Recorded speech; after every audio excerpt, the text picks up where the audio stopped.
in intervention.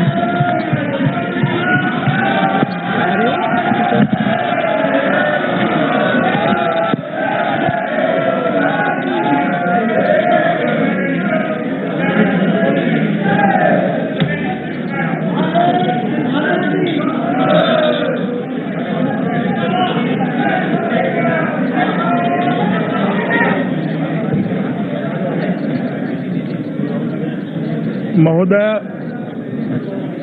जब ये bill लेकर मैं सदन के सामने उपस्थित हुआ तब मैंने कहा था कि ये बिल उन लाखों करोड़ों शरणार्थियों की यातना का अंत करने वाला बिल है जो आज नर्क का जीवन जी है। अध्यक्ष जी, ये भाई आप बोल।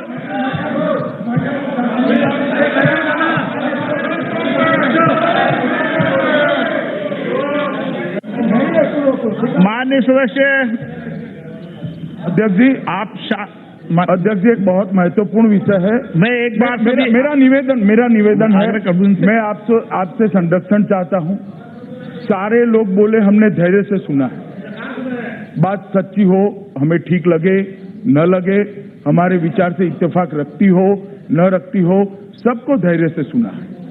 मेरा आपके माध्यम से सभी सदस्यों से निवेदन है कि अब मुझे भी धैर्य से सुना। माननीय सदस्यगण, और बीच में टोका टाकी न करें। 1 मिनट आसन से व्यवस्था कर दूं मैं।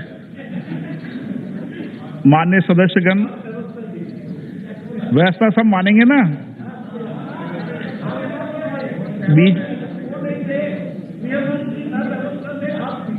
माननीय सदस्यगण, सभी सदस्यों से मेरा आग्रह है कि इस सदन में एक अच्छी बहस हुई है, चर्चा हुई है और सभी सदस्यों को पर्याप्त अवसर दिया है। जितना समय आवंटित था उस आवंटित समय से ज्यादा समय सभी राजनीतिक दलों को भी दिया है, व्यक्तिगत सदस्यों को भी दिया है। इसलिए मैं आपसे आग्रह कर रहा हूं कि हम सबको इस महत्वपूर्ण विधेयक पर गृह मंत्री जी का वक्तव्य सुनना चाहिए। उसके बाद सदन तय करेगा कि आप जो फैसला करेंगे उस विधेयक के बारे में अंतिम फैसला आप सबकी सहमति से होगा। अध्यक्ष महोदय, मेरे बिल को प्रस्तुत करने के बाद श्री मनीष तिवारी से लेकर श्री राजू बीस तक सभी दलों के 48 सदस्यों ने पक्ष और विपक्ष दोनों के इस बिल की चर्चा में हिस्सा लिया है। महोदय, मैंने पहले ही कहा कि बिल लाखों करोड़ों शरणार्थियों के यातनापूर्ण नर्क जैसे जीवन से उनको मुक्ति दिलाने का साधन बनने जा रहा है। और मुझे बहुत आनंद है कि आज ये लाखों करोड़ों शरणार्थी जो भारत के प्रति श्रद्धा रखते हुए हमारे देश में आए थे, उनको नागरिकता और संवैधानिक सम्मान देने का काम ये बिल के माध्यम से, जब ये बिल पारित होगा, हो जाएगा। अध्यक्ष जी, काफी सारे सदस्यों ने इसमें हिस्सा लिया है।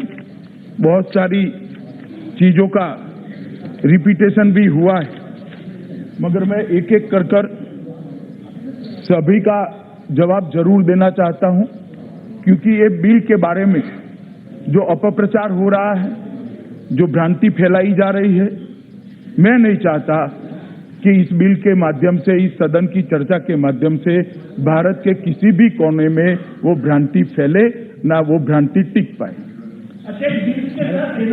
माननीय सदस्य, प्लीज, उनके प्रॉब्लम है, उनकी समस्या है। सभापति महोदय, श्री मनीष तिवारी जी ने सबसे पहले और बाकी काफी सारे सदस्यों ने अंत तक, श्री प्रेमचंद्रन जी और बाकी सारे सदस्यों ने, शशि थरूर जी ने भी आर्टिकल 14 का हवाला देते हुए इस बिल को गैर संवैधानिक करार दिया। मैं माननीय अध्यक्ष जी, सभी सदस्यों को, इस सदन को और आपके माध्यम से सदन के सदस्यों के माध्यम से पूरे देश की जनता को कहना चाहता हूं कि किसी भी डायमेंशन से ये बिल गैर संवैधानिक नहीं है, न आर्टिकल 14 का उल्लंघन करता है। आर्टिकल 14 में जो समानता का अधिकार दिया है, उसके तहत मैंने पहले भी कहा कि रीजनेबल क्लासिफिकेशन के आधार पर कानून बनाने से आर्टिकल 14 में कोई रोक नहीं है। अब मैं थोड़ा इसको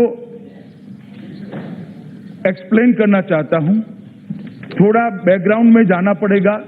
हो सकता है मेरी बात सबको अच्छी न लगे, मगर सुनने का धैर्य भी रखना चाहिए, क्योंकि इसी में से एक कैसे गैर संवैधानिक नहीं है इसका तर्क खड़ा होता है। मान्यवर, अच्छा तो ये था कि इस देश का विभाजन धर्म के आधार पर न होता। अगर ये देश का विभाजन धर्म के आधार पर न होता तो बिल लेकर मुझे आने की जरूरत ही नहीं पड़ती। इस देश का विभाजन धर्म के आधार पर हुआ, ये वास्तविकता है। वास्तविकता को इस सदन ने स्वीकार करना चाहिए। जब विभाजन धर्म के आधार पर होता है तो आप इसको स्वीकारे बगैर आगे नहीं चल सकते हो।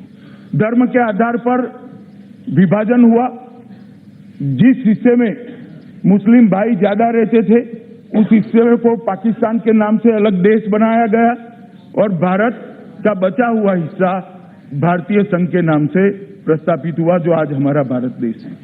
आगे चलकर पाकिस्तान के में भी पश्चिम पाकिस्तान था और पूर्वी पाकिस्तान था, वो बांग्लादेश में तब्दील हुआ, मगर बीच में एक विभीषिका आई।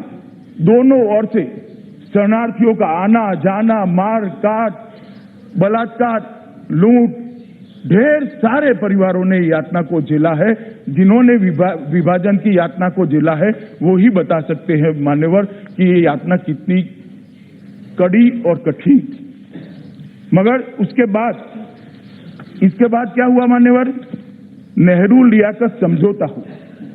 1950 में दिल्ली में एक नेहरू लियाकत समझौता हुआ और वो समझौते के तहत ये निश्चित किया गया कि दोनों देश अपने अपने अल्पसंख्यकों का ध्यान रखेंगे। भारत भी रखेगा, पाकिस्तान भी रखेगा और बाद में बांग्लादेश बना। मान्यवर, मैं ये सब इसलिए बताता हूं कि ये जो बिल लेकर सरकार आई है इसकी एक पृष्ठभूमि, और ये दोनों देशों के सरकारों ने एक दूसरे को विश्वास दिलाया था कि पाकिस्तान के अंदर जो हिंदू, सिख, बौद्ध, जैन, क्रिश्चियन, पारसी हैं, उनके ही पाकिस्तान ध्यान रखेगा। यहां पर भी जो माइनॉरिटी है, मुसलमान है, क्रिश्चियन है, पारसी है, बौद्ध है, जैन है, उसका हिंदुस्तान ध्यान रखेगा, भारत ध्यान रखेगा। मगर ऐसा हुआ नहीं मान्यवर, ऐसा हुआ नहीं। मैं उस पर बाद में आऊंगा, मगर 1950 का नेहरू लियाकत समझौता मान्यवर धरा का धरा रह गया। अब मैं जरा जिन 3 देशों से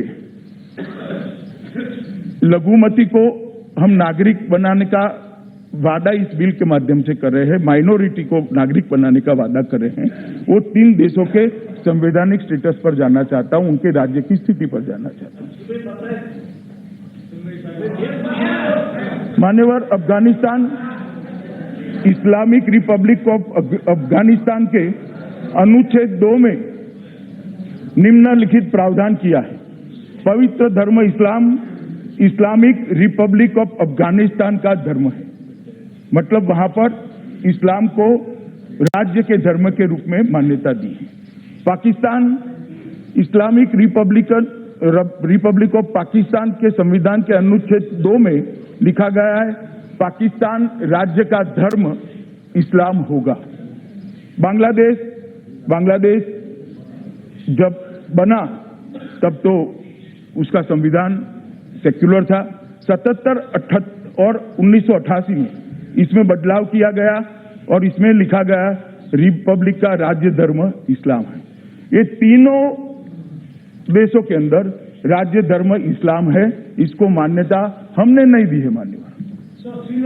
वहां के मैं आता हूं, सब बोलूंगा भाई, एक एक चीज का जवाब दूंगा बाद में। आपको चाहिए तो कल सुबह तक बैठूंगा, मुझे टोकिए मत।